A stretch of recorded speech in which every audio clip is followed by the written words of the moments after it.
Call your local Indian spring man. He's in the yellow pages. It's only a few pennies a day. Enjoy the winter clearance sale at Howard's. All prices drastically slashed. 50% off on ladies' parkas with the look of leather. Come on and see us. 53 Market Street is the site of the Winking Owl. WBROL, Charleston. The Place. Channel 8, 11 o'clock movies. Richard Anthony and myself. I, Rich Evans. And now, back to Jim Carr's Sports Talk. Hi, Jim Carr again. Dennis, I know that some in our audience don't know the finer points of hockey.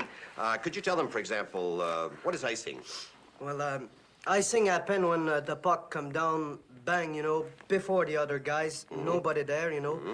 My arm comes out, then the game stop, then start up.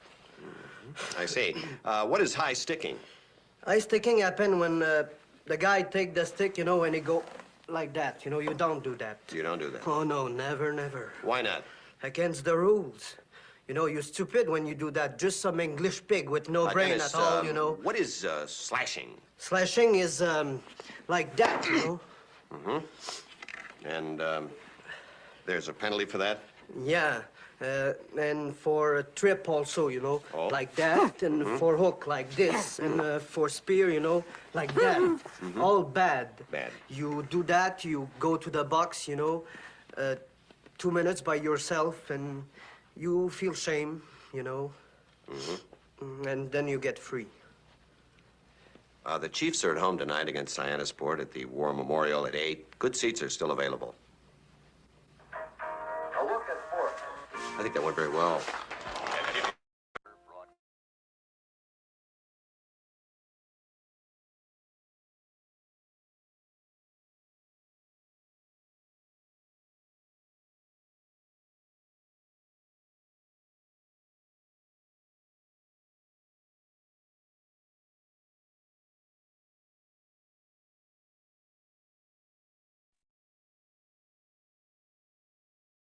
Good evening, everyone, and welcome to the iceHQ Adult Dev Squad's Rules and Safety Overview Seminar. It's good to see I've got quite a lot of you here this evening, which is nice. A few old faces and some new people, which is great to see. Just so you all know, we are recording this session. So if you want to watch it again later, perish the thought, you can go through and watch it if there's any things that you may have missed. A little bit of housekeeping before we get right into it. Feel free to interrupt at any point. Don't use the chat because I'm probably not going to see it. But feel free to turn your microphone on and interrupt if you want to ask any questions. I want this to be as interactive as we can make it, bearing in mind that it is Zoom, but we will live through the pandemic, so we're fairly familiar with using online tools to conference, for lack of a better expression. So feel free to ask questions and interrupt. Additionally, I'm going to pause at quite a lot of times throughout the discussion and basically wait for you guys to answer questions. I might sort of say, basically ask for contributions and so forth. This is supposed to be as interactive as I can make it, given the circumstances of it being online. Those of you that don't know me, my name's Carl Brewer. I'm the head coach of the iceHQ Adult Dev Squad program and the Adult Development program at the iceHQ Ice Rink. So I look after the two C2 teams that come up through the iceHQ Dev program. Not everyone who is attending this seminar is part of that. There's some people who've been through it in the past, and there's also, I believe, a few from the other teams involved in C2. So as much as possible, I'm going to make this team agnostic. If I go down into some tangents which are relating through to the Adult Dev Squad stuff, please feel free to ask me questions. In particular, there's some material that we hand out and make available to the Dev Squad people, which not all of you will necessarily have. If you want copies of that documentation, for example, we've got some stuff about offside and so forth, a PDF that explains it a bit. Feel free to contact me and I'll try and get you a copy of it. So the idea is we're going to go through some slides and try not to bore you too much with talking about some of the rules and also some of the safety considerations to try and make the game as safe as we possibly can. So with that in mind, we'll get started. Anyone got anything they want to ask in particular before we kick on to the slides?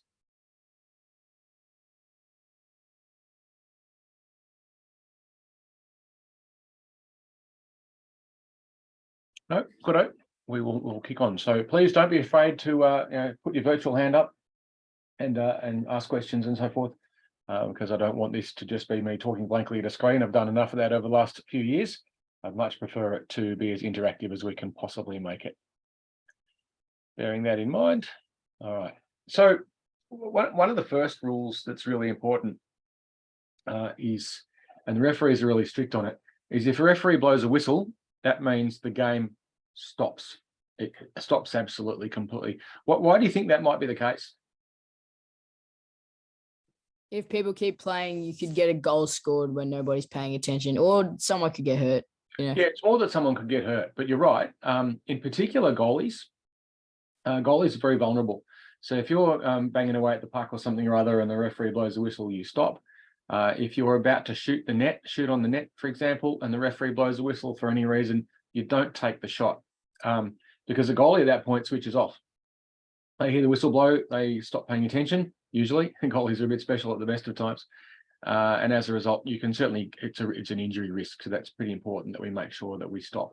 Don't do things like try and pick the puck up and flick it to the referees. You might see that happen in the NHL. We'd prefer that you just basically ignore the puck. If the referee blows the whistle, you just stop, and you can skate back to whatever it is that you're supposed to be doing. If you've fallen over, you can get back up again. But don't play the puck once the whistle blows, even if you think the whistle might have blown. That can also be a little bit of an issue with goalies, even if the whistle hasn't blown. Goalies are quite vulnerable when they're playing. They're often having to dive down to the puck, and there's skates and sticks and pucks and all sorts of things being slashed and banged around. And they look like they've got a lot of protective equipment on, but it doesn't protect the back of their heads or the back of their hands very well. So imagine, one way to think about it is, imagine it was you who was in that position and you're thinking, I'm going to go bashing away at this puck, and you've got a bit of goal fever and I'm going to stick the puck in the net because I'm going to score or whatever. Just be a bit considerate about goalie safety. Even the opposition's goalie, protect them too, because sometimes people get a little bit of goal fever and they really do bang away. And just like, let's just chill out. It's C grade here. No one's getting paid a fortune. That goalie's not earning $3 million a year. So let's try not to bust their hand or worse. So always be careful with goaltenders in particular. Any questions about that?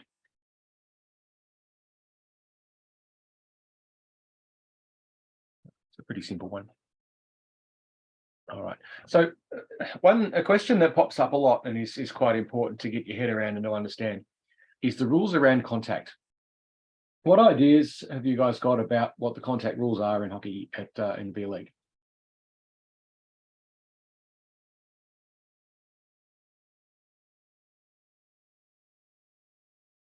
There's contact, but it's not like I'm wanting to hurt you contact. It's more I'm trying Not to get intentional.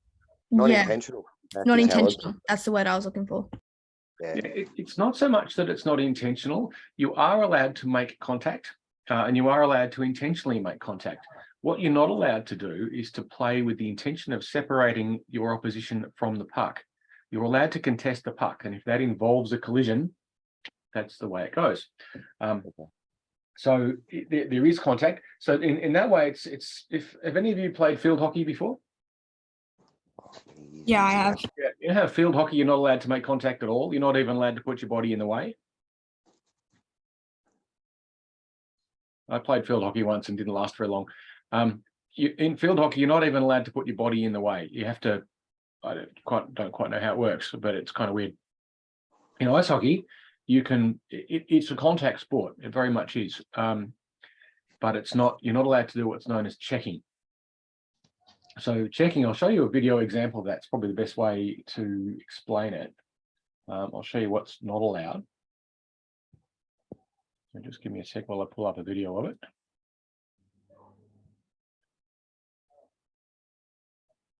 Zoom does make sharing videos in a nice way quite awkward, unfortunately. I think this is the one. What you'll see in this little video here is in the top right-hand screen. I don't know if you can see my mouse pointer moving around. Yeah, maybe.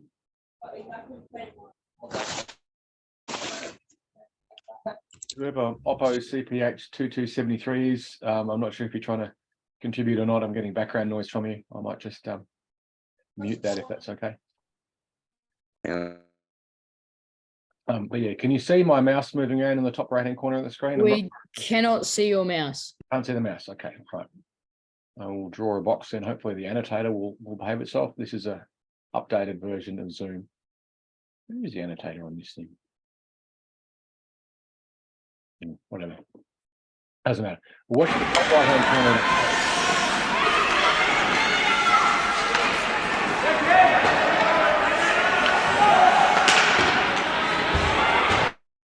Right. Did you see what happened on the top right? One of the hazies came zooming out of nowhere and hit the. Yeah, she didn't. That's Ash Aaron. Some of you will know her. She was actually at our training session on Friday night. Sorry, my phone is now bleeding at me for reasons known better to itself. What she did there was she separated the player from the puck, and that's a 2-minute penalty. So she wasn't actually playing the puck. If she'd gone in and contested the puck itself and was actually playing the puck, then that would have been quite all right. But because she wasn't, because she was aiming at the player and not trying to play the puck, that's what makes the difference. It can be a little bit subtle at times to tell, but in that particular case, it was quite obvious. I'll see if I can show it to you again. I'm not sure how well it's zoomed. Okay, but see, she's not contesting the puck there, really, is she?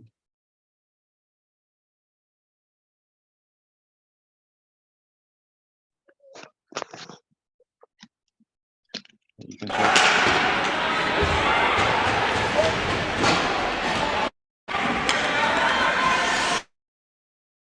now, Ash is a bit of a goon, which she'll quite cheerfully admit to. I don't know if Ash is even here. Sometimes she comes along to these things, but anyway, there is an Ash, but it's probably not the Ash. That's not you, Ash, is it? Ash, which Ash is this?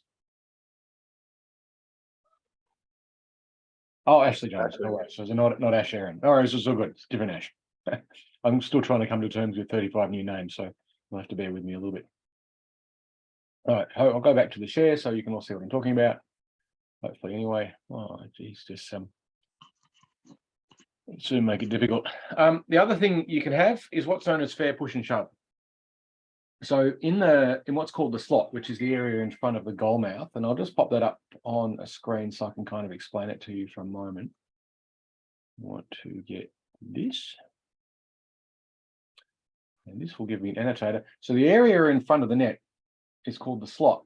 And I'm just going to kind of draw a little circle around that. So that area there, if you're in that area, it's called being in the slot. So a little bit of jargon for you as well. Someone saying get in the slot or be in the slot or drive the slot or anything else along those lines. That area there in front of the goal is the slot area. In that particular area, it's contested. So how many of you have played basketball? Anyone here? Yeah, I have. Yeah, I have. No worries. So you know how underneath the net in basketball, it's contested space. There'll be some maneuvering, I guess, for lack of a better expression, to try and maintain position there. And there's a bit of push and shove. Yeah. It's the same with hockey. So if you're in that area and you're an attacking player, for example, expect to get pushed and shoved a bit. I'll show you what I mean. I'll pop up another little video and you can kind of see what I'm talking about. It doesn't mean you can go over the top and start whacking people, but there will be a bit of push and shove in that area because you're allowed to contest the space. There used to be a specific rule about it in the rule book, but that was removed about a year ago, but the referees are still basically letting it happen. So anything, you can expect a little bit more contact from someone giving you a shove if you're in that area, in particular if you're an attacking player. I don't know who's using the chat, but I'm trying to ignore that. Sorry, be with you in just a sec while I pull up the video. Annotator always makes this awkward. I think by now I'd be better with Zoom, but anyway, there you go. So I'll just pull up another video of it, and you kind of see what I mean by the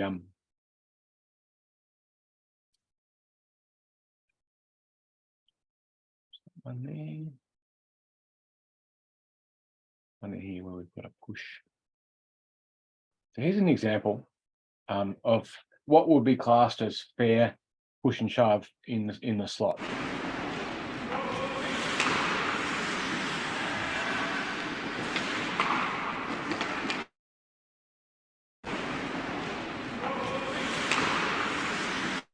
So you can see there in front of the goal down on the bottom screen, the player in white has come up behind the player in red and just a bit of a push. Get away with that.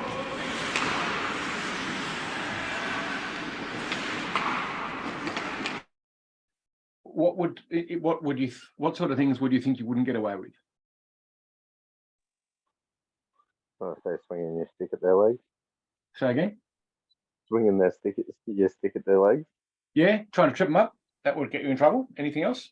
Showing some more malice, so being a bit more aggressive. Yeah, trying to knock them over. I'll let you know who was in that. That was myself. I was the one doing the push.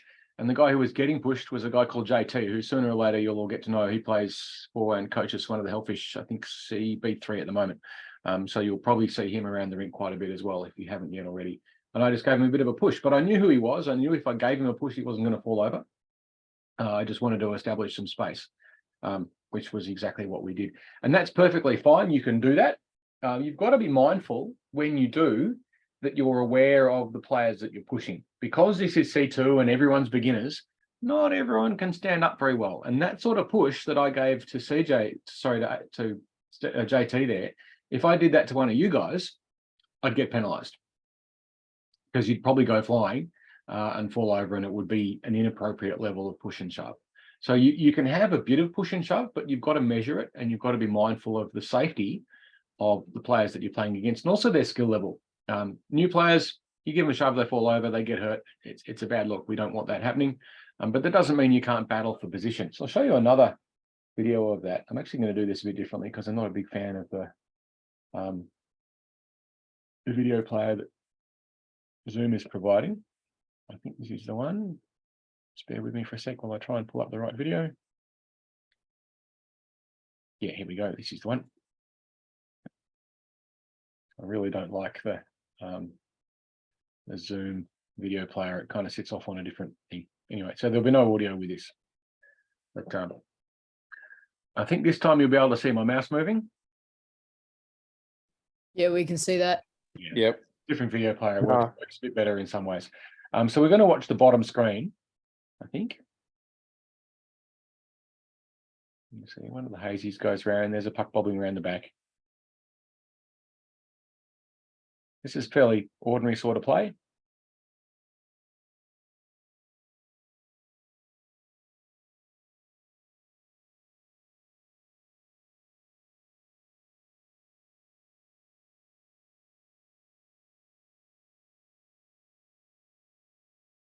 All right, so hopefully you saw that. I'll just bring it back to the point where most of the push and shove occurred. It's Ash again, in case you're wondering. So you've got that little bit of contact there in front of the net. That's okay. At the time, she thought it wasn't. She was a bit cranky about it, but I had to explain to her, look, will you push the guy as well? But that's okay in that instance. Both of them are quite capable of standing up and a little bit of basically trying to establish position. What else are they doing there?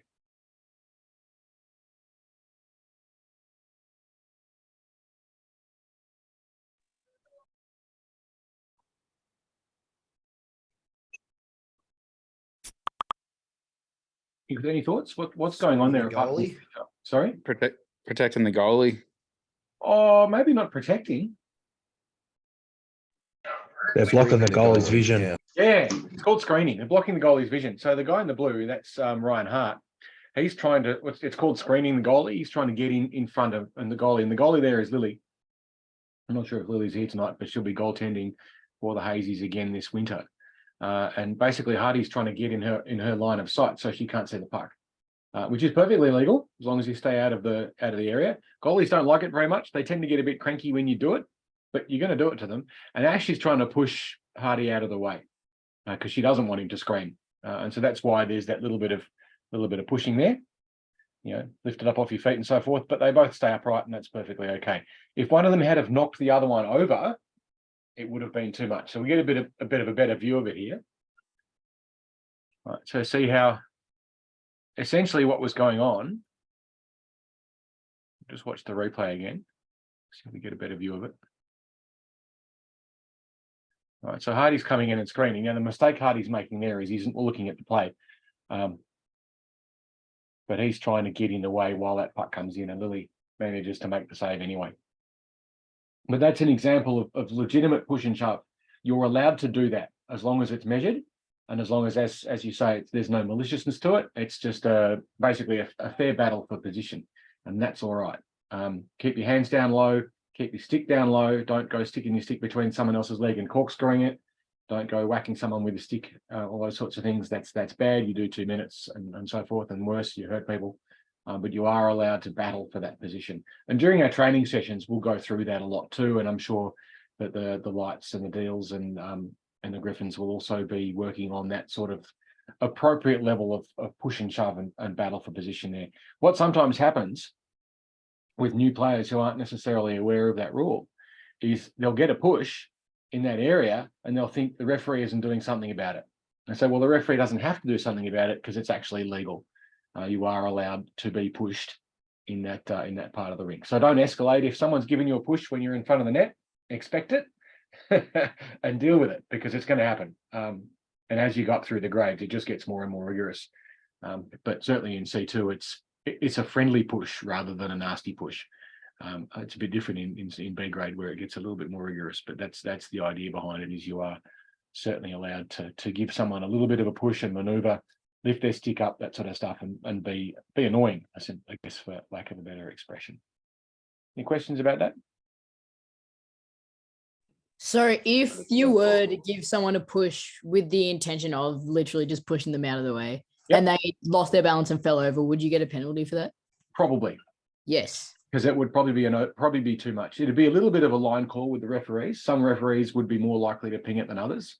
But as a general rule, if you cause someone to fall over, you're going to get a penalty. If you just push them a bit, that's okay. But if you do actually knock them over, then yeah, you're much more likely to get a penalty. So it's kind of on you to measure it. Uh-huh. But also, if someone does deliberately fall over, Yeah, like soccer. That's called embellishment, and they'll get a penalty. Oh, really? Yeah, this isn't soccer. You get penalised for faking it. Okay. Which is good. Yes, that is good. Don't deliberately fall over. And there's a whole heap of rules about deliberately falling over, in particular in C grade, which we'll talk about a little bit later. But yeah, you've got to stay on your feet whenever possible. And there's some really good reasons for that, not the least of which, if you come off your feet, all of a sudden you've got these two 15, 20 centimetre long steel blades with sharp edges on them waving around in the air. And that's bloody dangerous. Uh-huh. All right, skates are very, very dangerous things, and you want to keep them on the ice as much as possible. If you fall over too, you're effectively out of the game, because most of you can't get up very quickly. So you fall down, you're sort of stuck down for a while until you get back on your feet. As you get better at it, the rules change as you got through the grades, but certainly in C grade, there's actually a rule that requires you to stay on your feet. You're not allowed to dive for the puck, for example, but we'll explain that later with some video examples. There will be collisions. You're going to crash into people. If you're contesting the puck, that's okay. If you're not contesting the puck, it's not okay. Bearing in mind, though, that you have to be careful. What sort of things can go wrong when you collide with people?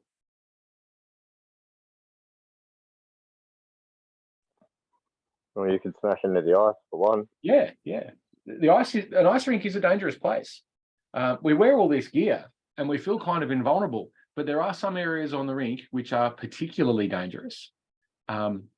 Close to the boards, so the surrounds of the rink in particular is very dangerous. So you've got to be mindful when you do contest the puck that you always have the overriding thing in the back of your head: I don't want to hurt anyone.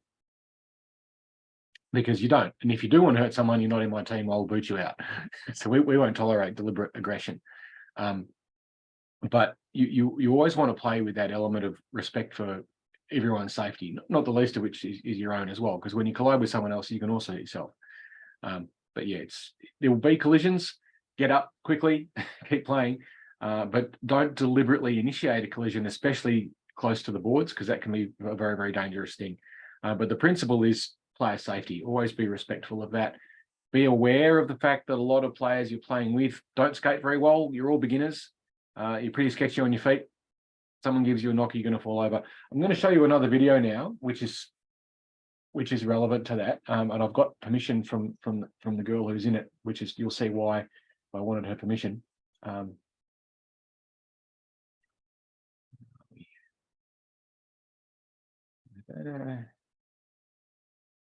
And this is an example of why you need to be particularly careful when you're getting close to other players.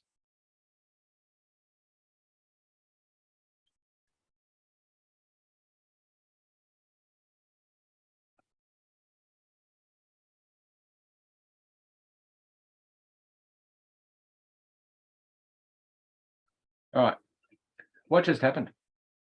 Which one were we watching? The top screen, top right-hand side. Got it. Watch it again. So the player there in the white socks and the dark jersey, that's Naomi Conway. And she came through our program, and this is a year after our program. She moved up into C1. And you can see from her skating here, when she turns around, she's just a bit sketchy on her feet. See, it's a little bit unbalanced. So you're thinking if you're a player coming through to put some pressure on her, you're going to be a little bit careful because you know she's not great on her feet. You're not trying to hurt her. And there's a race for the puck into the corner. See that? So up here. Hopefully you can all see that. Now, what happens at this point is she's starting to slow down. They're close to the boards, and the boards are the dangerous place on the rink. And the other player comes up behind her, and he didn't mean to do it, but he was a bit careless and hits her in the back of the leg with his leg. And that's about probably 1.5 meters, 2 meters away from the boards, which is the most dangerous place on the rink to be. And as her foot flicks up, it drives into the boards, and she breaks her tibia and her fibia. Spent a year recovering from that, and only just got back into the sport this season after essentially 18 months off, which was not the best way to spend a COVID isolation either. So that was a particularly unpleasant thing to happen. And look, the guy that ran into it, he didn't mean it, but he was a bit careless. Team skating up behind. There's the collision. Bang, there goes Naomi, broken leg. All right.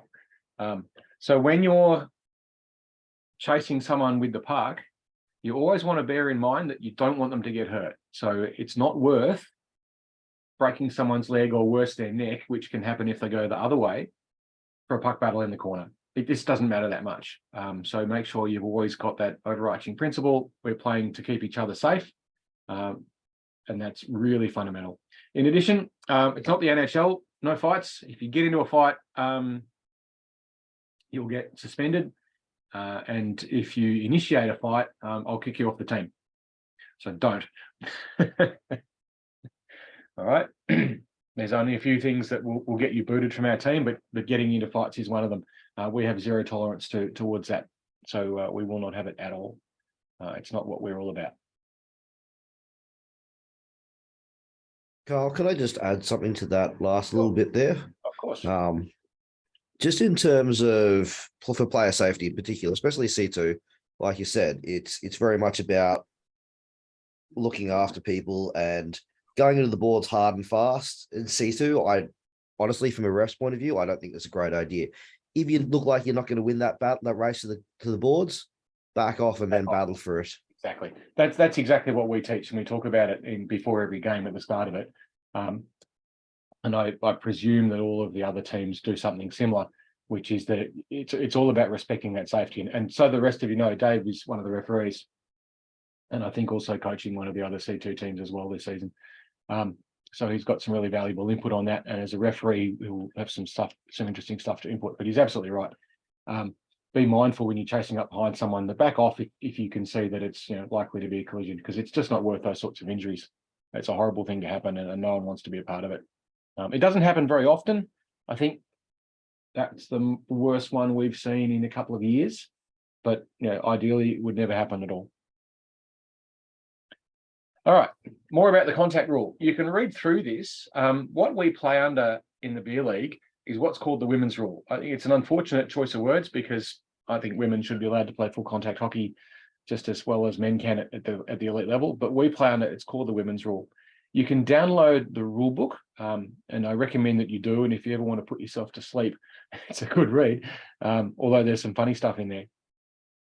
But if you have a read through the International Ice Hockey Federation Rule 101.1, that is the rule about contact, and it makes it a bit more clear than I'm going to make Kate, that I'm going to explain here, because you can read through it yourself.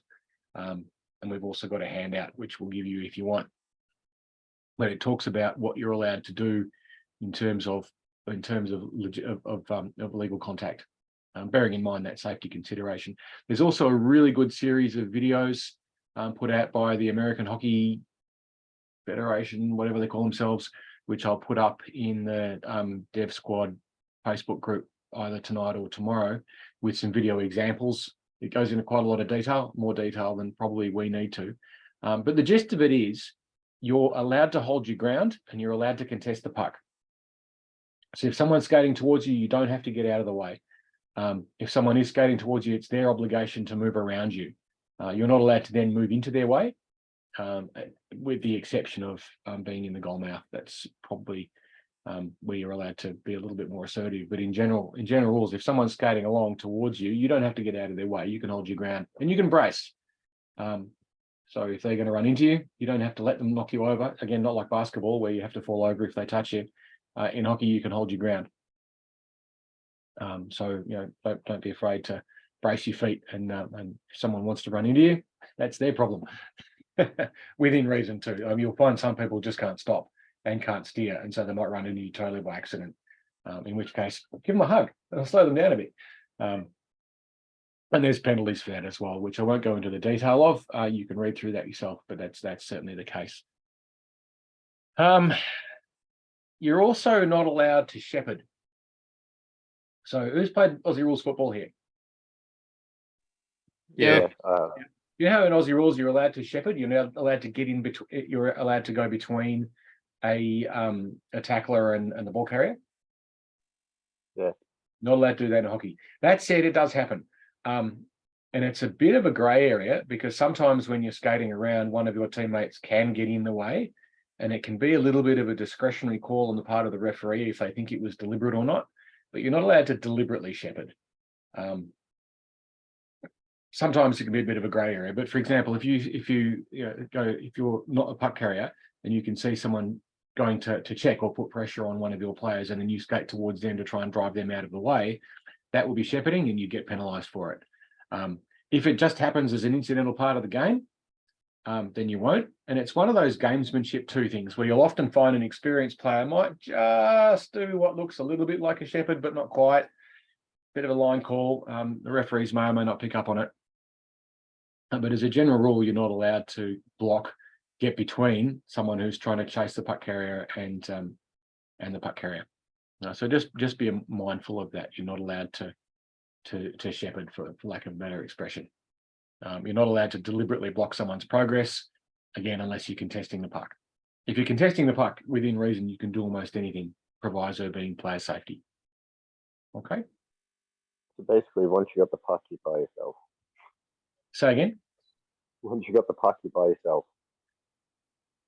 I'm not exactly sure what you mean. Oh, if you get the puck, you don't have anyone to back you up. It's you and the puck and whoever wants to get it. I'm sorry, I don't understand what you mean. All good. If you've got the puck, you can go where you like, but people are allowed to try and take the puck off you. Is that what you're? Yeah, it's all good. Don't worry. Okay, right. We can explain it with who are you, Sue? Sorry, I can't see who you are. Ash. Ash, no worries. We can talk about it at training on Friday night if you like. Are you coming to training on Friday? Yep. Sure, we'll go through it on Friday. Okay. Equipment. Here's a funny one. Broken stick. If you break a stick, you've got to drop it. Don't throw it, drop it. Drop it. That seems a bit funny, doesn't it? Let's have a look at a video. Come on, screen share, where are you?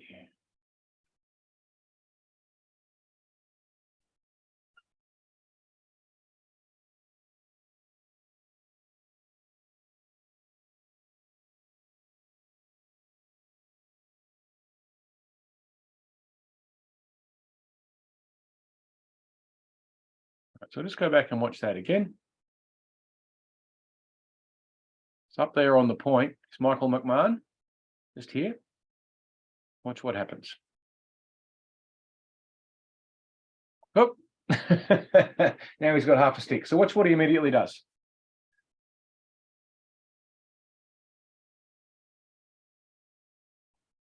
Right, so what did you do? He like not threw it, but put it down in the direction towards the board, so then people don't trip on it. Well, you basically just put it straight down on the ground. What you're supposed to do with a broken stick is just immediately drop it. You're not supposed to throw it away. You're supposed to just drop it. Why do you think that might be? Could get in the way of someone else. Yeah, absolutely. But the thing is, if you drop it, can't it, like say you're in the middle of the ice and you just drop it, can't it get in someone's way anyway? Yes, you can. So it's not a perfect situation, but the rule is drop it. Don't continue to play with a broken stick. If you do, the referees will penalise you. What you can do is, and what Michael did, you probably didn't notice, but that's him there again. So if we watch this video, you'll see he breaks a stick. All right, bang, stick breaks, drops it, skates back, just disappears out of the screen. But there he is again. And he's got a stick, hasn't he? Did he grab it from one of his teammates? He did, on the way past the bench. He skated back in a hell of a hurry because he realised there was a defensive problem going on and he had to fix it. So he skated back and grabbed a teammate's stick as he went past the bench and got back in. Now, what you can't tell there is actually the wrong-handed stick. He just grabbed whatever anyone stuck out at him. And so he went in and he's got the wrong stick there, but in the end, they got away with it and he managed to do the right thing. What do you think is the more likely thing for you guys to happen if you do break a stick? Come off the ice. Yeah, get a change. It's going to be the easiest thing to do. Most of you don't have spares. And if you do, you're going to probably not quite know where they are and no one's going to have it ready for you. So if you break a stick, get a change. It's not a bad thing. Can you continue to play without a stick? No. Yes, you can. What? Oh, yes, you can. You can pick up a puck. You can kick a puck. You can kick a puck or you can use your hands. Can you use your hands? Yes, you can. In the defensive zone, you can use your hands. You're allowed to catch the puck and then you're allowed to throw it. Right. In the offensive zone or the neutral zone, you're allowed to catch the puck and then you have to immediately drop it. Okay. In your defensive zone, you're actually allowed to catch it and throw it. Right. All right. That's good to know. Kind of. Oh, that's brilliant. You can't That's close awesome. your hand on it.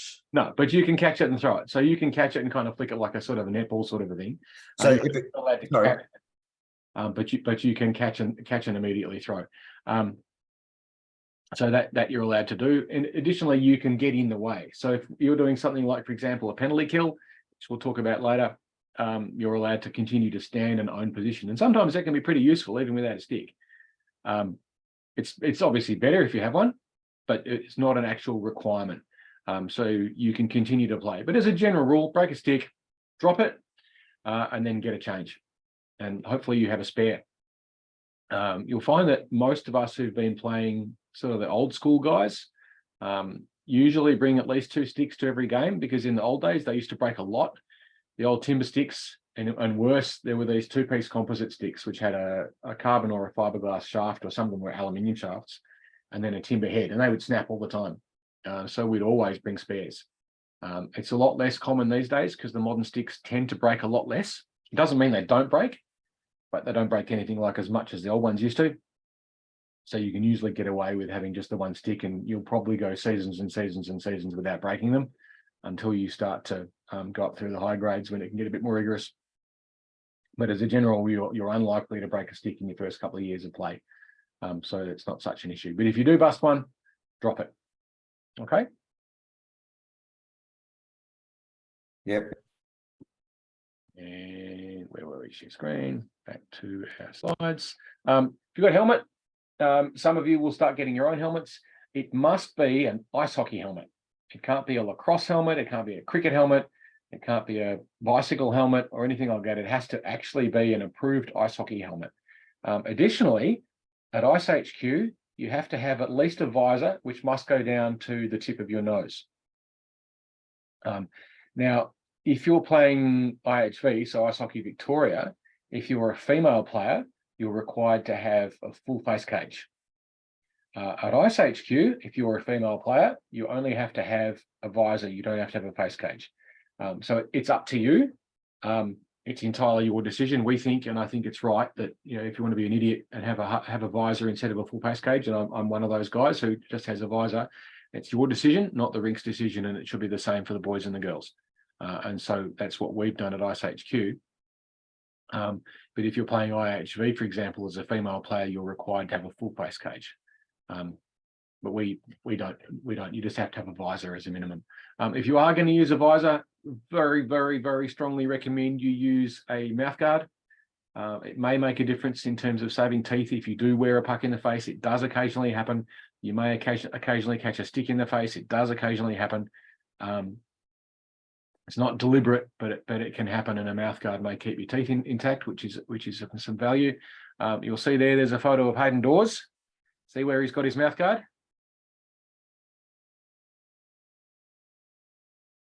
Yeah, should be in his mouth. Yeah, it should be in his mouth. He does that all the time. I think he uses a mouth guard more as a sort of a piece of chewing gum than to actually use to protect his teeth. Now, fortunately, in his case, because he's about 6'5" and about a bit over 100 kilos, no one's going to whack him.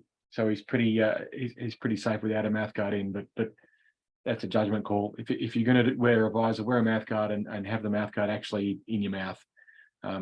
Your equipment must be secure and well maintained. Your helmets have to be done up. Your gloves have to be on. Your elbow pads have to be done up. All that sort of stuff. And there's a whole lot of reasons for why that's important. What do you think some of those reasons might be? I mean, if it's not done up, it's going to come off, and then what use is it to you? There is that, absolutely. There are other reasons as well, but that's a big one. What about distraction? Would it be distracting if your shin guards are moving around on your legs? Yes, and also uncomfortable. Yeah, exactly. It's going to take your mind off what you're trying to do. You're going to be struggling enough to concentrate on playing hockey without having to worry about your shin guards wrapping themselves around the back of your leg, or your shorts falling down, or your elbow pads moving, or your helmet flopping around on your head and the visor popping loose, or any one of a number of whole different equipment not done up properly sorts of issues. Or your laces come loose on your skates. Horrible things like that. It's really distracting. You're paying a lot of money to play this game, and you want to get on the ice, and you want to be able to concentrate on what you're doing, not on your equipment. So get the best equipment you can afford, and maintain it, look after it, wash the stuff. Right after each game, wash it. We have a rule in our house, which is the game's not done until your gear's hanging up and drying. That may be a little bit over the top for some of you, but don't leave it in your bag on a summer's day in the car for a week. The stink is amazing. Like at the very least, get some sort of a disinfectant and spray the stuff once a week or so. You can use things like Glen 20, which is quite expensive, but does work. The rink sells some deodorant stuff, which again is quite expensive, but it works. Or you can mix up isopropyl alcohol and water, which is cheap and works. That's what I use. A lot of stuff can go in the washing machine. You can put your gloves in a washing machine. You can put some shoulder pads in the washing machine, won't stuff them up. That's not necessarily a bad idea. Don't put your skates in the washing machine though. That's not so good. But you can run stuff through the wash. But in particular, your jerseys and your underclothes. So underneath your padding, it's not a bad idea to wear an underlayer.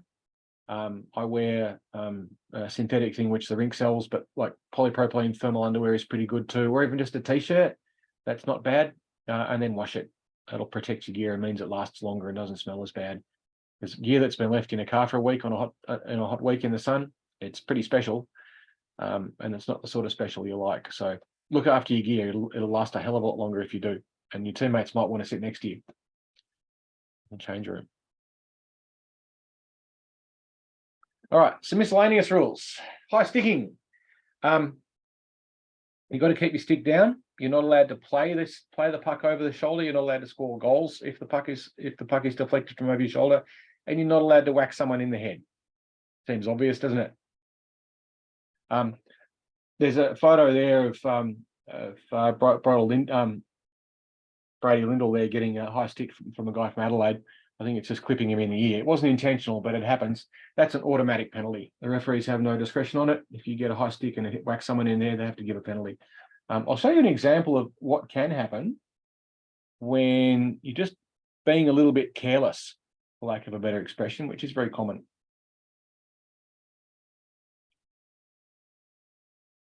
Just watch this video. Watch the top right-hand side.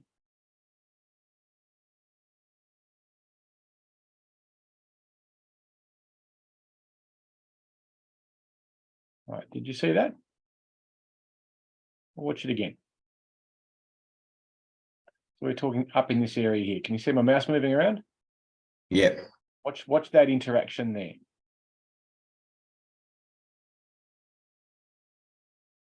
See what just happened? He turns around and his stick smacks him in the mouth. Yeah, well, she had a face cage on, so it didn't whack her in the mouth, but it certainly whacked her in the helmet. What caused that is a thing called pitchforking. The guy's not a particularly good skater, so he's a bit out of control. So you can watch when he skates. Frozen. That just froze. All right, so all that's happened there is he's kind of tripped a bit, and as he's tripped, because he's got both hands on the stick and his hands are a long way apart, as he spun around, the stick blades come up. And it's clipped Lisa across the side of the head. Now she's wearing a full helmet, so it's not so bad. But at the same time, it can happen. It wasn't deliberate. So if someone does clock you in the head, don't automatically assume they meant it, because they probably didn't in C grade. It's a bit different in B grade. If someone clocks you in the head, they probably did mean it. In which case, the consequences may be a little bit different. But certainly in C grade, if you get tapped in the helmet by someone doing that, they didn't mean it. They're just not very good at the moment at controlling what their stick is doing. That's called pitchforking, and a lot of us will talk about that and how you can avoid pitchforking, which basically involves not using both hands on the stick all the time, and keeping your stick down on the ice, which is a key part of good gameplay. But you can see there that it can happen pretty easily. That's an automatic penalty. Lisa remonstrates to the referee. The referee had already seen it. She didn't need to do that. She can shut up now. Let the referee do their job. The referee's indicated high stick. Off you go, 2 minutes in the box.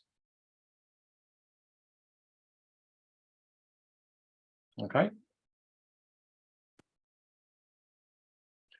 Tripping is another interesting one. If you cause your opponent to trip over by the use of your stick, it is an automatic penalty. The referees have no discretion.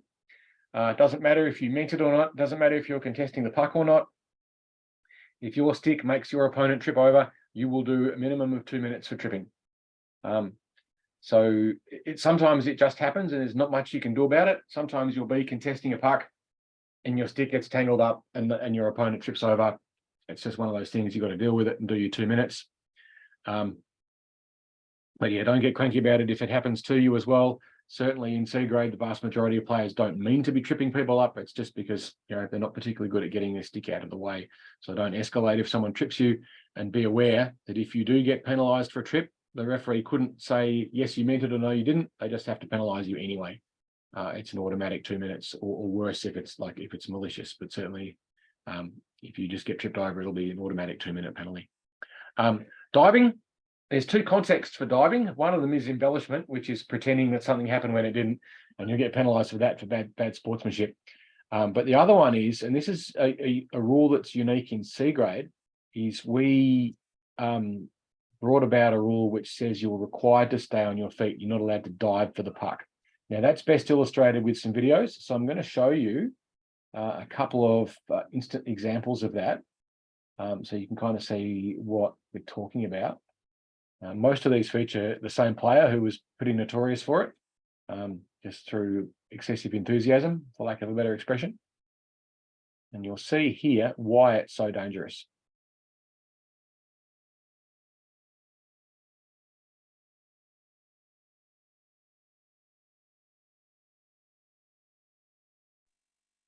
That's awfully small. We can't see that.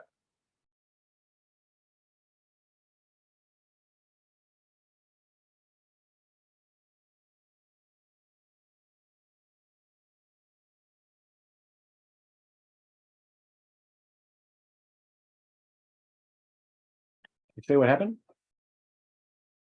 He took someone else out with him. Yeah, he dived for the puck.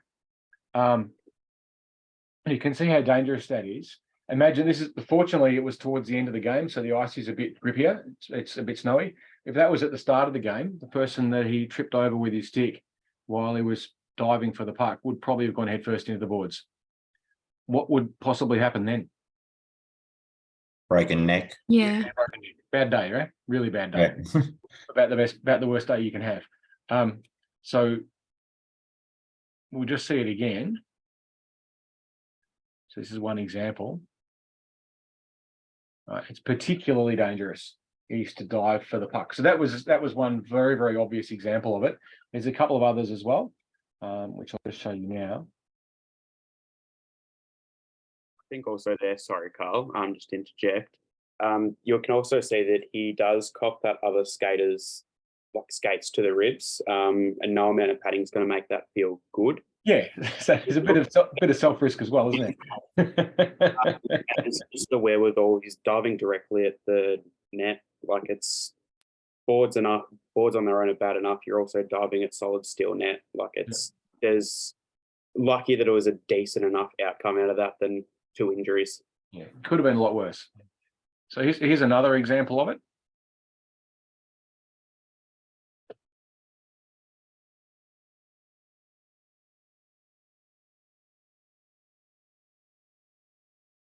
Right, so let's just watch that again.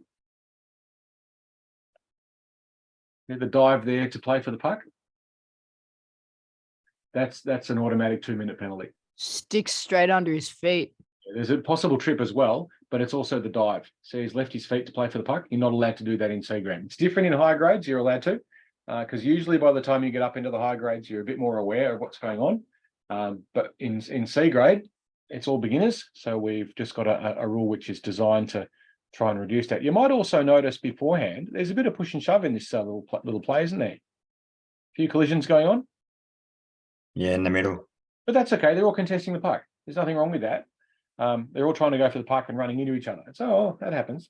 So can get back up again, and coaches are like, "Oh, C grade, bless them." But they get back on their feet. It's all good. It's the dive that's the problem. So play comes out, sees the puck, tries to dive for it, sticks his stick out, and again, there's a trip hazard, and we're trying to get rid of that from the game, certainly in C grade. One more example of that as well, just so that again you can see what we're talking about.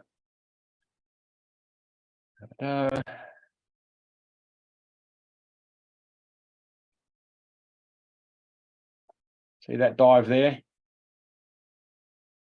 You can see the player skating across from the right-hand side. Dives for the puck.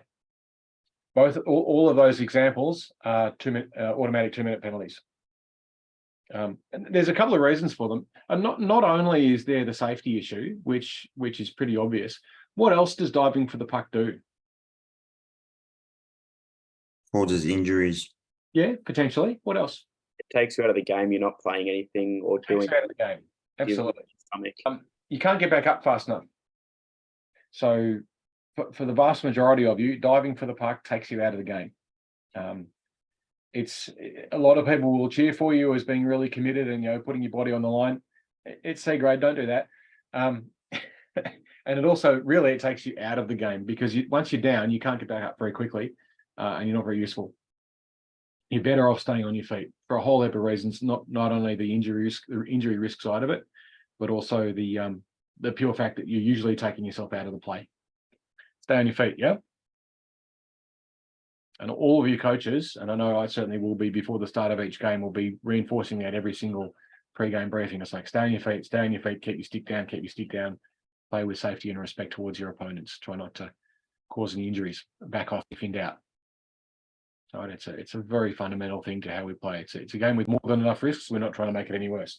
Too many players. If you have more than 5 players on the ice, 5 skaters, and there are exceptions to that, and you will get penalised. Various referees are more or less strict on how you do your changes on the bench. The rule is that you're supposed to be within 1.5 meters of the bench before the change can be made, and you have to be leaving the ice before the change can be made for the other player coming on. Different referees will interpret 1.5 meters in different ways. But as a general, once you're committed to the change, you've got to come off the ice, and the other player can't get on to replace you until you're within 1.5 meters of the boards. It's actually no longer 1.5 meters. It's 1 skate off the ice. They've changed it again, have they? Oh, when did they do that? This year's rule book. So it's even worse. Again, various referees will be more or less strict on it. But Dave is usually pretty strict on it, which is okay as long as we know. So it's just something to be mindful of, that you can't get on the ice until your other player is pretty much off it. It's probably the easiest way to put it. Um, Just there's got a also- quick question. Oh, Sure. sorry. No, go ahead. Just got, does the change count like when your skate is on the ice, or can you kind of have half your body over the boards waiting for the other player to get the skate Skates off? on the ice. Okay, no worries. Thanks. But what we don't want you to be doing is sitting on the ice with both your legs dangling onto the rink. It's bloody dangerous. Someone skates past there, there's all these, hockey skates which have got knives on the end of them, waving around in the air. It's not a good thing. So what most coaches will teach you is to sit down on the bench, usually with your stick between your knees, so you're kind of holding it in front of you, basically to protect your face. And you only get on, or even get ready to get on, when the player that you're changing with is coming up for their change. We don't want. And if you are on the bench, but you've interfered with the play, is it a too many players call, or is it an interference call? Too many players. Just out of curiosity. Participate in the game from outside of the playing arena, then you'll get a too many players penalty. No worries. Thanks, Carl. 2 minutes in the box. Which sometimes is a good thing. It won't happen with our team because we've got like 18 or 19 players per team, but every now and then when you go up through the grades and you play for other teams and they're undermanned. I was playing a semi-final about 2 months ago now where there was 7 of us in total. You wanted a penalty, so you get a 2-minute rest. So you do anything to get a penalty. Guess we were absolutely exhausted, but probably not the best thing. Anyway, bad sportsmanship is also something that will get you penalised. Examples of bad sportsmanship are arguing with referees or officials. Do not do it. The referee decides what reality is, and we are spectators. So if a referee makes a call, you smile and you agree with it, no matter what. Do not argue with referees. Never in any sport ever has arguing with a referee made a difference. All it does is get you in strife. The rink and our squad itself have a zero tolerance policy towards abusive officials. If you abuse a referee or abuse an official, I will personally remove you from the squad and you will not come back. So don't do it. Keep a lid on it. I don't care how frustrated you are or how cranky or whatever you think has gone wrong. You let the referees do their job and you abide by their decisions. And it is an absolute blanket rule. I have zero tolerance for breaching that particular guideline.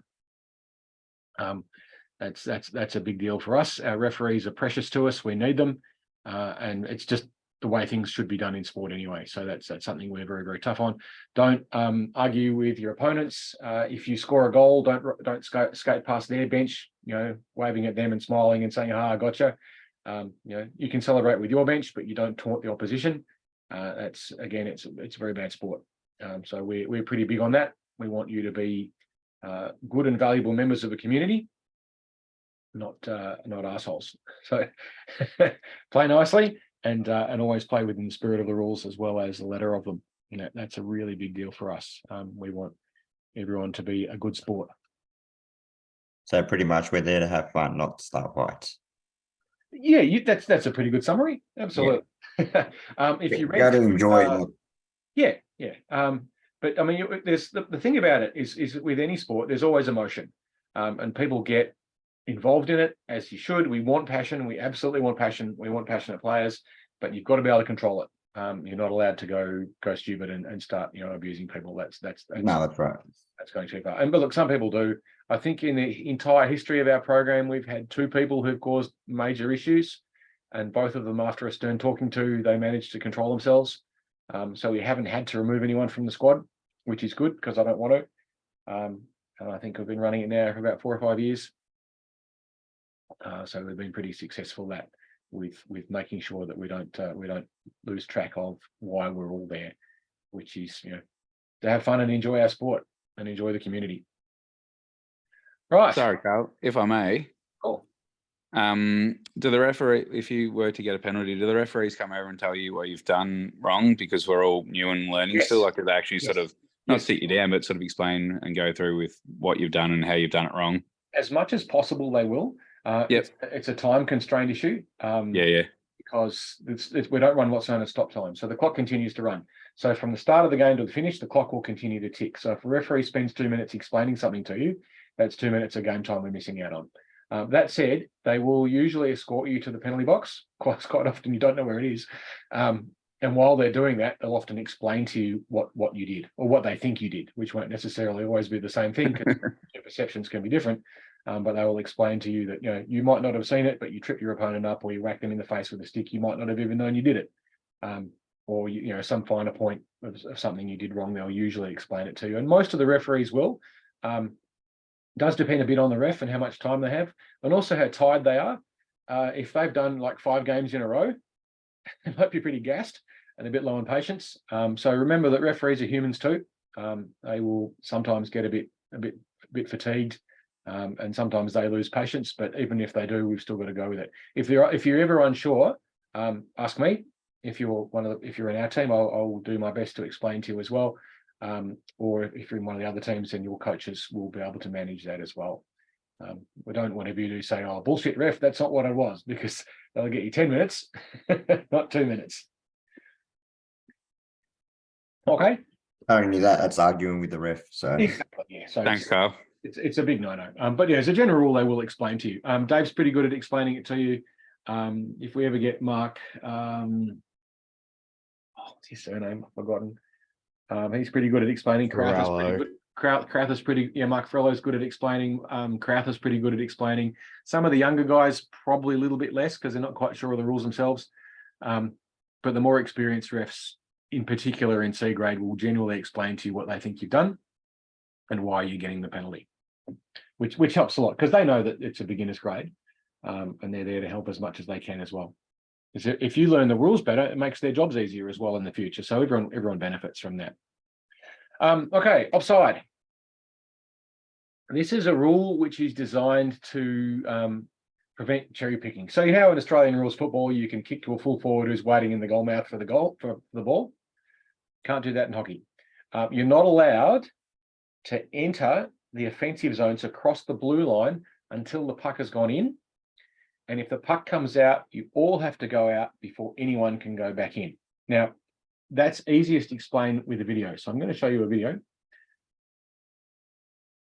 Hopefully I'll get the right one here. There's a whole bunch of these. I've got about 3 or 4 videos to show you the concept of offside. All right, did you see how, I'll probably rewind this back. I don't know why Zoom does this. It's particularly bad with video and pixelation. But the Mac Daddy's there, get the puck from the face-off, comes out, and it leaves the zone. See how the pucks come out of the offensive zone? Yep. Right, so the puck has crossed the blue line. That means all of the Mac Daddies, all of the players in blue have to come out past the blue line before anyone can go back in, and we'll see them do that.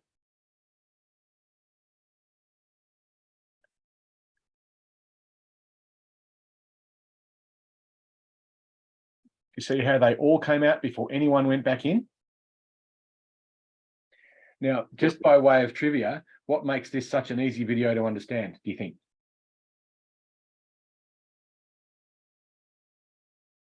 What else is going on in this game?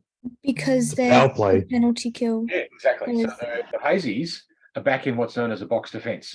So they didn't come out and put pressure on the blue, which makes it really easy for us to see it. So it's a good video in that regard. You can really see pucks come out. Everyone has to come out before anyone goes back in. Now, the problem is quite often you don't notice. So if you're in the offensive zone and you're hearing from the bench or your other teammate, someone yelling out at the top of their voice, offside, offside, offside, have a guess what's happened. Pucks come out of the and offensive you're zone. probably offside. So you're going to have to get out of the zone before anyone can go back in. That said, they can put the puck back in, which is sometimes a good play. And you're even allowed these days to shoot it on the net. You're just not allowed to score a goal. You are allowed to put the puck back into the zone, even if your players are offside. But everyone still has to come out before anyone can go back in. It's just a way to buy a bit of time. Let's have a look at another video. It's one of those things that takes a bit of real world sort of understanding to see how it works as well. Another one.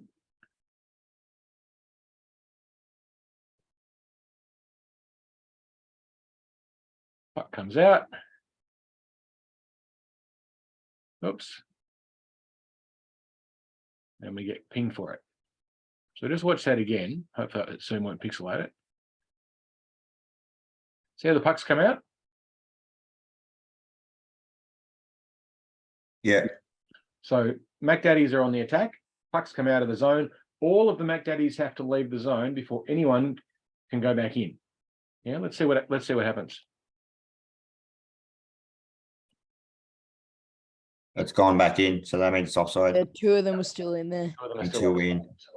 Yeah, so that player there playing the puck now creates the offside situation, and they'll get a restart outside of the zone. So Is it only called as offside if someone touches the puck? That's correct, yes. Yeah. So if you don't touch it, if you just skate straight out, that's fine.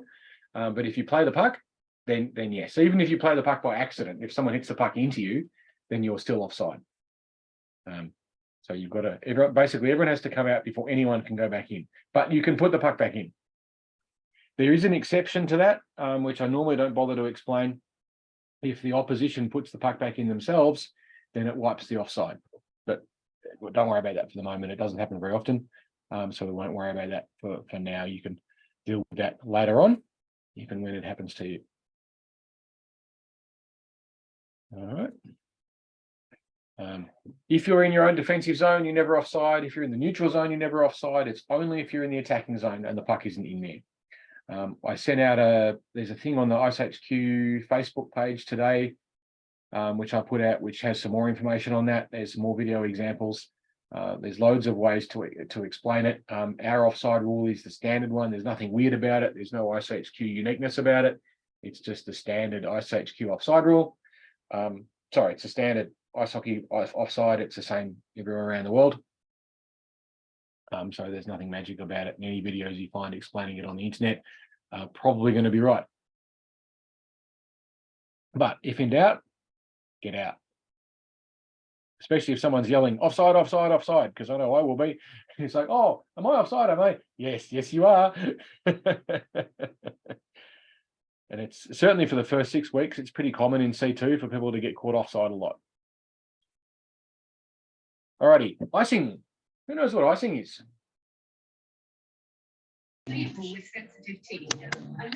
When you dump the puck from inside your neutral zone into your offensive zone and there's no one there to get it. Yeah, sort of. It's from behind the center line. So it's in the neutral zone. And it crosses the goal line at the other end without anyone touching it. Now, we have at iceHQ a different icing rule to the International Ice Hockey Federation rules and the NHL rules, just to make life interesting. It's because it's a hangover or a relic of the old rules that used to run at the rink when it was an inline rink, because it was an inline rink before it was an ice rink, and it's a rule that's designed to keep the game moving because we don't run stop time. So basically, what happens if you dump the puck from behind your center line and it crosses the red line or the goal line at the other end and no one's touched it, you're not allowed to go and get it. You have to let the defending team get possession before you can go and put pressure on them. It's a bit difficult to explain without going through some videos and stuff, which I'm not going to do now because it can bog down in that. It's already 9:10. But we'll go through it before our games, and I'll put up a link to some stuff that explains it, and it's explained in the PDF, which I stuck up on the Facebook page. So anyone wants a copy of it can have that as well. But the key to it is that you're not allowed to put pressure on the opposition until the icing is cleared. Pressure, that just means they've got possession of it, or they should have possession. So you can't, as a defending team, you can't go down and say, well, I'm not going to touch the puck so I don't have possession just to waste time. If the referee determines that you should have got possession, that's classed as having possession and control of the puck. There's no icing on a penalty kill, so if you are penalised, you can dump the puck down the other end and there's no icing for it. You can go up and put as much pressure on it as you want. But as a general rule, that's the case. Okay, you're required to play the puck too. You can't deliberately not play it. Right, where are we? Penalties, 2 minutes. Do not argue. The referees determine what is reality. You are just an interested observer. Do what you're told. Suck it up, princess, and enjoy the rest. Might be nice to have 2 minutes in the box. Okay, you can get penalised for more than 2 minutes if you do, like if, for example, if you whack someone in the head, and there's a bunch of rules about that, and the referees can explain more about it. You can get things called double minors, where you get 4 minutes, you can get 5 minutes, and you can get 10 minutes. And you can get a match penalty where you're kicked out of the rink. If you do a match penalty, it's because generally you've argued with a referee or got into a fight. Don't. So that should never happen. But things like getting upset and whacking your stick against stuff and damaging equipment, that can get you a 10-minute misconduct, that sort of stuff. So again, be respectful. If something happens you don't like and you're going to have a bit of a tanty, don't do it on the bench and don't do it on the ice. Wait till afterwards and go outside and then, I don't know, bust your stick against a car if you must. And also don't do it in the box because it'd be classed as intimidation to the Oh, scorekeeper. absolutely, yeah. The officials there don't need you having a tantrum either. So yeah, deal with whatever the referee tells you and just accept it in good grace. Okay. Where are the Sorry. rules? Another question. Yep, sure. If you do get sent to the box for a 2-minute minor, do you have to get out at the exact 2-minute? And if your line has changed, do you go straight to your bench and tag out, or can you skate on? That's it. You get back on as soon as the 2 minutes is up, and the timekeepers will open up the door for you. So that's fine. But as to whether or not you come straight off or you stay in the game, that depends on your coaches and what they want you to do. Me personally, I want you to come straight back into the game. I get enormously frustrated by seeing players come out of the penalty box and blindly skate across the ice back in and then jump off when there's a game going on that they could have been involved in and made a difference in. And because the way it works for our teams is we don't actually play lines, we play positions. So, for example, if you're a left winger, there'll be 3 left wingers or possibly 4 left wingers in your team, and you're going to be rotating that position. So you won't be changing as a line, you'll be changing with players and you're playing your position. So we don't even run lines, so to speak. So there's no point to skate off to get lines back organised because we don't do lines anyway. It just doesn't work very well, and it doesn't even work all that well at high levels of the game, but people persist in doing it. It's like, why? It doesn't work. But that's one of those things that I can't change. But certainly for us, I want you to get straight back into the game. Cool, no worries, thank you. So the rules, you can download the rule book if you want to have a read of it. It's the International Ice Hockey Federation rule book. You can Google it and find it fairly easily, or there's a link to it.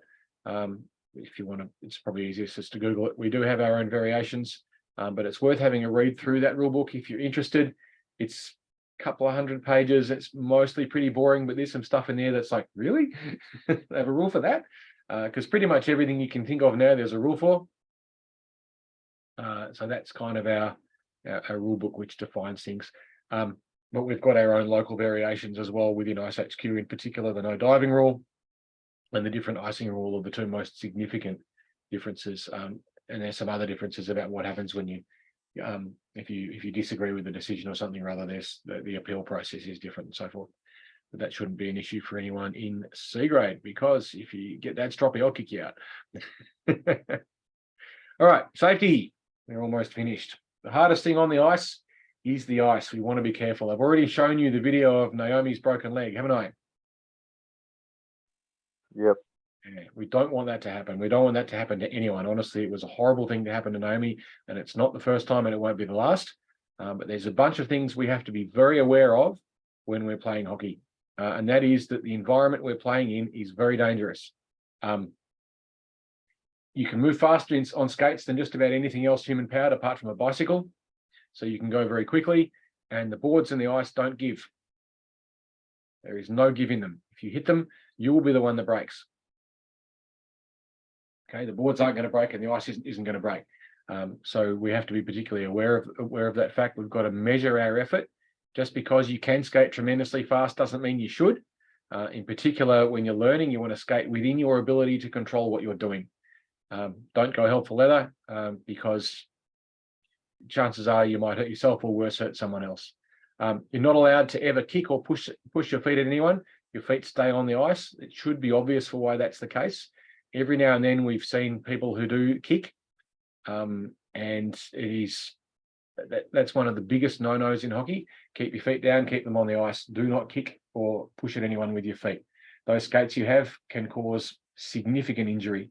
They're very, very dangerous. There has been, I'm sure you've seen videos of people in the NHL getting skate cuts it can open up an artery pretty quickly. So keep your feet on the ice and be careful with your feet.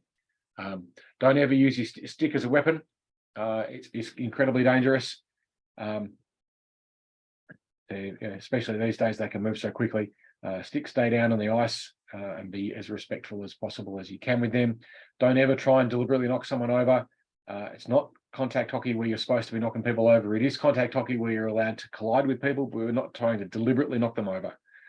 It does happen sometimes. When it does, apologize if it's your fault. And I'm not necessarily saying help them get back up again, but certainly play respectfully and be aware that you're all beginners. None of you can skate. So be nice to each other and be careful around each other. It's not worth risking serious injury or risking any injury really for a C2 game of beginner hockey, which is where we're out there to have a bit of fun. Okay, so just be careful. And if you're not sure, back off. I think Dave brought up that point earlier as well, which is a really valuable one. Be respectful to your opponents. If you're not sure, back off, especially if you can see they're a bit sketchy on their feet. It's just not worth the risk of hurting someone or hurting yourself. We want to make it a fun environment. It is a fun environment. It sounds like I'm kind of all fire and brimstone and not trying to be. What we do is a lot of fun, but we just have to be careful because it is an environment which can be very unforgiving very quickly.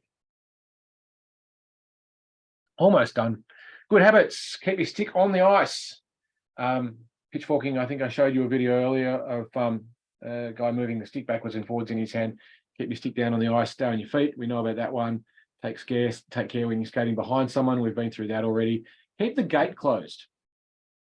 What do I mean by that? Gate for changes. Keep it closed because someone might fall inside it. Yeah, absolutely. And then it's a hazard, isn't it? A real hazard. So when the changes are being made for our program, we usually have gatekeepers who will open and close the gate for you, but it won't always be the case. If you're the last through the gate and there's no one there to close it for you, close it. Don't leave it open. You're also supposed to close it immediately after the game too, so the Zamboni can run around and not get its little thing stuck in there. Just get the gate closed. Look up, not down when you're skating. Sounds obvious, doesn't it? I'm going to show you something.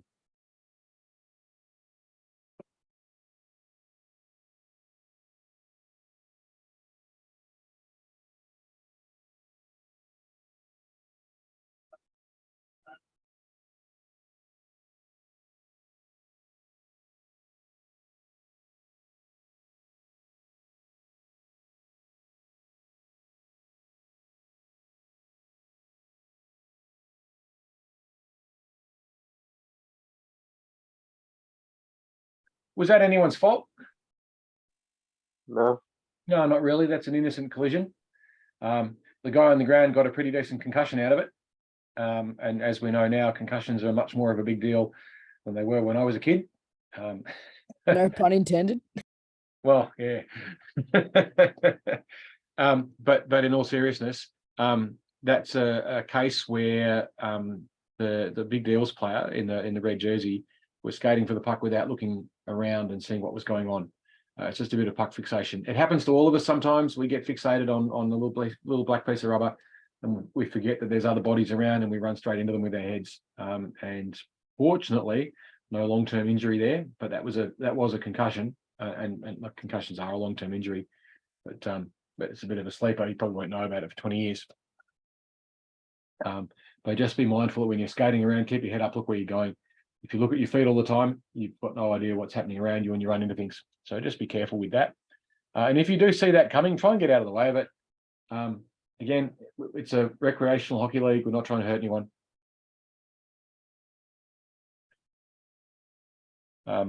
Another one which is kind of reflective of I guess the culture of what we're trying to do is always give your opponent the benefit of the doubt. Just assume that it was an accident. If someone hits you with a stick or someone knocks you over or something along those lines, they probably didn't mean it. So just assume that they didn't mean it to start with. It might be different in some of the higher grades when someone might deliberately be trying to knock you over. But even there, I mean, I know I normally don't get too many penalties, but we had a tournament last summer called the Silver Cup, which some of you will get exposed to. And it's a lot of fun. It's like a week of a game every day or so forth, and it's a lot of fun to play. But I got 10 penalty minutes in 3 games, which is pretty unusual for me. Normally I get 10 minutes maybe in a whole season. And it's because I was used to playing against B3 players, and there was a mixture of B4 players in there, and I was giving them a push, like I pushed that guy in front of the net, and the B4 players weren't quite so stable on their feet, and they went flying. And so I got a few penalties for that, which was fair enough. But just be mindful that even if someone does knock you over, they probably didn't mean it. So don't escalate. If you're upset about something or cranky about something, come and talk to me about it, and I'll do my best to try and explain what happened. And so people do the wrong thing sometimes, in which case we can have a chat to their coach and make sure that it's sorted out so it doesn't happen again, or we can talk to referees after the game and so forth. There is a video review process at the rink, but talk to me about it before anything else. If anything you think has happened that was unfair, or talk to your coach if you're not in my program. Any deliberately unsafe play by a member of my squad will have that member removed from the squad. I have no tolerance for deliberate unsafe play. Okay, almost done. Alrighty, special rules for C grade. Stay on your feet. We know about that one now. The C grade league has made deliberately leaving your feet a penalty. You must stay on your feet. It doesn't mean you'll get penalised if you fall over. Okay, we know you're going to fall over. Get straight back up. What it does mean is you're not allowed to deliberately fall over. You're not allowed to dive for the puck. If you do, the referees will penalise you. It turns you into a human bowling ball, and we don't want that. It's dangerous. It's a safety issue. That's why. We know the icing rule is different in C grade. There's a lot of more complicated parts of it, but for us in C grade, it's simplified. And we'll explain that in that little handout that hopefully you've all had a chance to read through. Additionally, in C grade, you're not allowed to slap shot. Most of you can't anyway, so it's not a big deal. But you're not allowed to lift the stick above your knee when you're winding up for a shot. You're not allowed to fake a slap shot to intimidate your opponents either. If you do that, you'll be given a penalty. So basically keep your stick down low. And besides, most of the time a slap shot's not very effective anyway. It's slow to launch. It's difficult to aim, and it usually gives the goalie plenty of warning that you're about to have a shot. So a slap shot's not particularly effective anyway, unless you're really good at them. And I can guarantee none of you are really good at them. So slap shots are a big no-no. And keep it real and have fun. Remember, we're all out there to enjoy the hockey, enjoy the sport. It is the most fun you can have standing up, I reckon, anyway. It's a game that every one of us who's been involved with it for a while really passionate about it, because we love the sport and we love our community.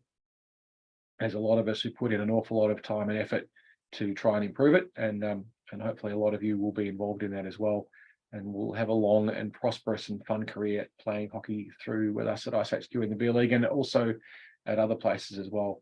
A bunch of us just came back from a trip to Canada, which was a lot of fun, and we're trying to organise trips away and stuff like that to various tournaments around the world. And there's, as you get better, you'll move up through grades and play in other teams, and people who are on teams that you're playing against become your teammates and all those sorts of things. And it's a fantastic community to be a part of.